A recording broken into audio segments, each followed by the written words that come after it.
Gotta remove one arm because we want one arm out of guard. Yeah, one arm in, yeah.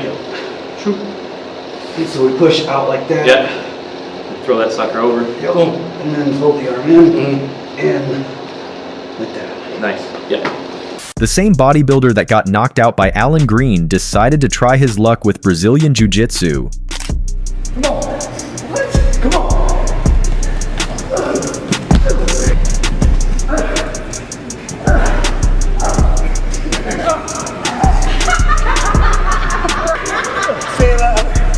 Who's the man? Who's the man? As the saying goes, if you know, you know. And that guy most definitely knows. Because a lot of people have this grand illusion that they can fight. But then when they encounter someone that actually knows what the fuck they're doing, boy oh boy do they quickly change their minds on the idea of everything that they thought they knew about knowing how to fight. I mean, I'm not saying that that guy in the screenshot is one of those people. I mean, obviously, there are some out there that know they cannot fight and go in there already humble, so they're not forced to be humbled and eat that humble pie. But in most cases, people are forced to consume that humble pie. And so, you know, it gives me an opportunity, I guess you could say, to really talk about, you know, what he was saying there, you know. People don't really realize how helpless they truly are until they encounter a situation where a black belt in Brazilian Jiu-Jitsu, or even Judo in general, grabs you. Because at that point you are so helpless and you don't even know it yet until it's too late. And it's not just in competitions, it's not just in a martial arts environment in general. It's anytime, anywhere. They grab you, they're in arm distance of you, you're helpless and you don't even know it until it's too late.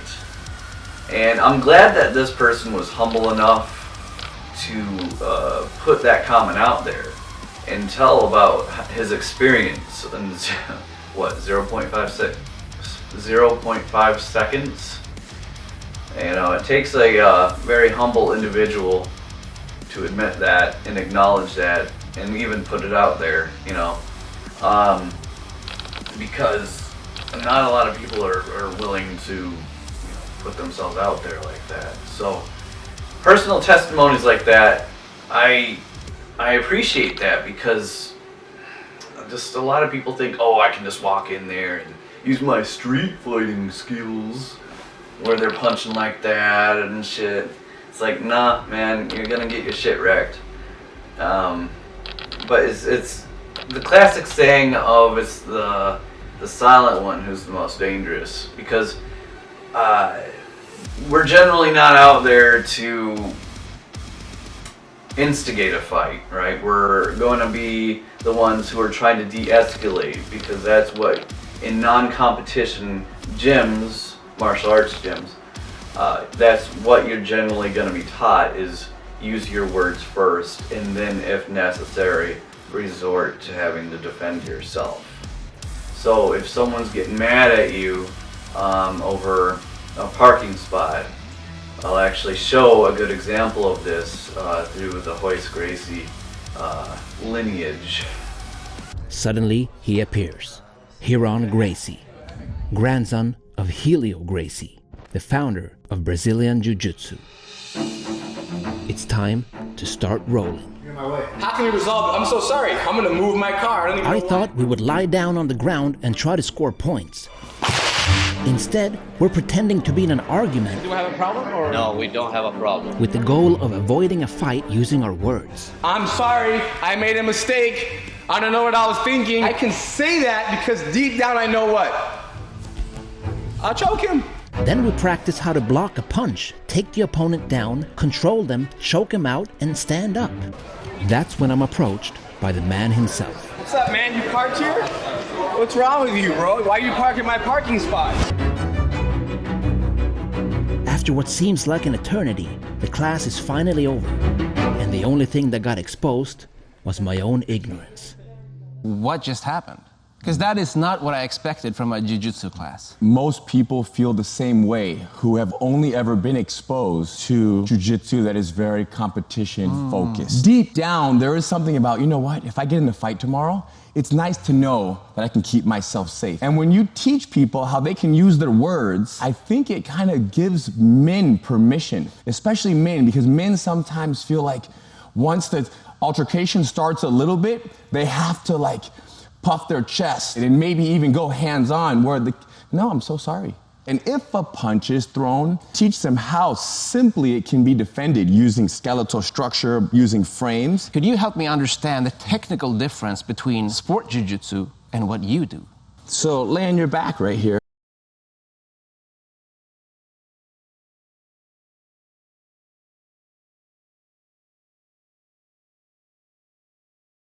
Okay. How would someone go for an armbar in the competitive world? They'd probably start to grab onto the fabric and pull the fabric across. Yeah. Maybe frame my neck right here, put your foot on my hip and start to step around my head, turn a little bit. Oh, right. Yeah. Yeah. Maybe that. Now, you don't have to work that hard in a street fight. Number one, they're gonna come at you throwing strikes. Yes. So our goal is to stay safe from the strikes. Let's say you're hugging my neck right here lightly. Okay. They might start to push you away. So now you can simply create the angle and spin. That was probably much easier. Yes. But there's a lot more risk because it is a fight. Yeah. And they could actually scratch you. They could go for your eye, right? They could potentially knock you out. Another technique that we can talk about is a headlock. Okay. So let's say I'm laying down and you sit on your hip right here, on this hip on the ground. Now, this is a very smart headlock. You see how you're controlling my arm? Yeah. But think more headlock, the guy at the gas station who knows nothing. He's gonna wrap the neck. So if I don't know anything, hold your own hand. Right, There you go, right. squeezing my neck. Maybe like this? You don't understand the value of this arm. No. Or you could be pulling punches. Don't pull a punch. Right. Oh, there. There you go. So we know it. A headlock's not a very smart thing to do. In the grappling world, if you go for a headlock, people may very quickly slip out. Your back is very closely, it's very, very available. Yeah. But it doesn't mean that that's always possible. So if you go for a headlock, instead, I'm gonna do this. Look, go ahead, pull your head in closer. Hold it's kind of hard. There you go. Andy Gracie, my grandfather, he would love to grab people that were like 270 pounds, 300, very strong people. Yeah. And he would say, hey, get me in a headlock. Pull yourself closer. The more you pull, the more uncomfortable it is for you. Yeah. Now my leg goes, oh! So now I have both my legs around his neck. I can cross my feet, extend my legs and squeeze right here. Or I can climb up and go 1, 2, 3, 4. But yeah, you know, just use your words first, and then if they still become aggressive towards you and you're forced to defend yourself, well, you're still in a position where you're still gonna come out to be the winner, because the average individual, especially the more aggressive ones out there, truly don't know how to fight. They truly don't know what they're doing, and so 99.99% of the time they're gonna get their shit wrecked and they don't even know it. You know, it's like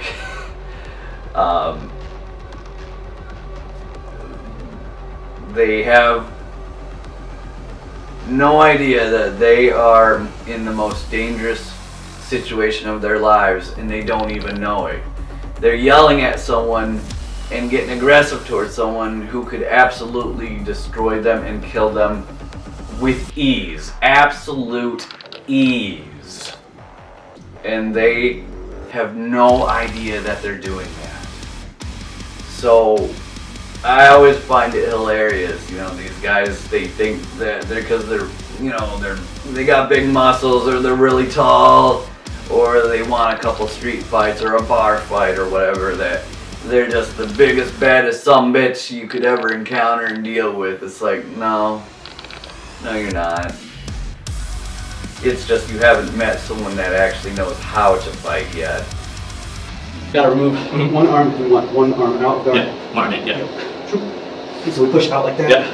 Throw that sucker over. Yep. And then pull the arm in, and like that.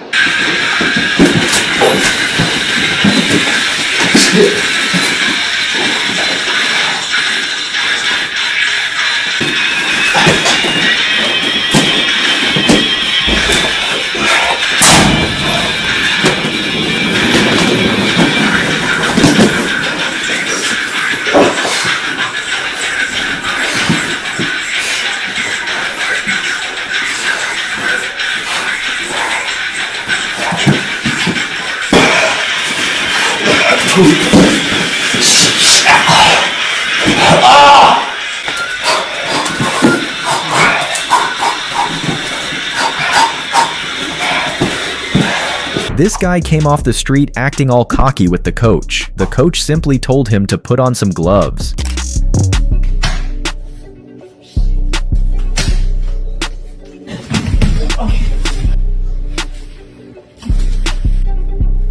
Take the fucking gloves off. Get the fuck out of my game. Yeah, you got lucky. I think that was a fluke. I said we did. This dojo stormer questioned the validity of Brazilian Jiu-Jitsu and demanded a full contact fight. He had to be tapped out 3 times to admit that it works.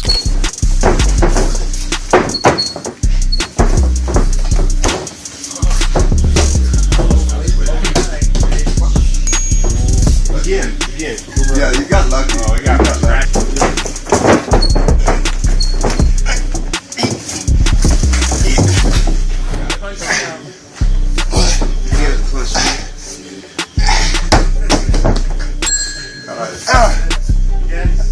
No, man, I think that was a fluke. I said we do another one to make sure.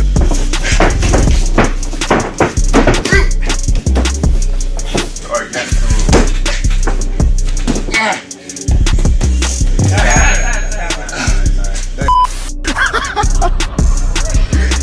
Just happy. Just. Oh my God! Fuck. In one episode, they pitted an American bodybuilder against a Korean MMA fighter.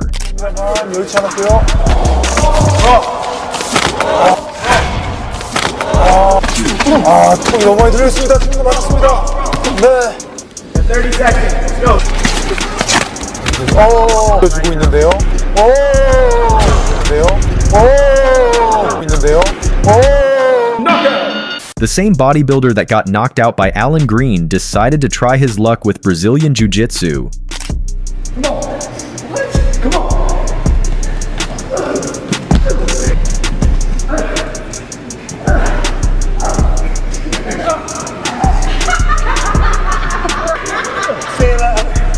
Who's the man? Who's the man? It really is one of these invisible threats. That's what we are, is an invisible threat. Because obviously, we're not going to be in full uniform, you know, out on the streets every day. And we're not going to be going out there holding a sign saying, hey, I'm a black belt in this. Hey, I beat people's asses in the octagon. No, we're going to be plain clothed. Or in my case, I'm going to be gothic, right? So, you know, someone steps up on, you know, at me or whatever, they have no idea just the person that they're approaching. Because I'll be all gothed up with my chains and whatnot. They have no idea. I'm an invisible threat. And just like that guy in the screenshot, that person that decides they want to get physical with me will find out in 0.5 seconds just how much of a threat I am. And any other martial arts, especially the black belts out there. You know, so I just love personal testimonies like that because it really speaks volumes to the average individual out there, regardless of their strength, their size, their height, versus someone that knows what the fuck they're doing combatively in a fighting situation. So, I'll just leave it at that.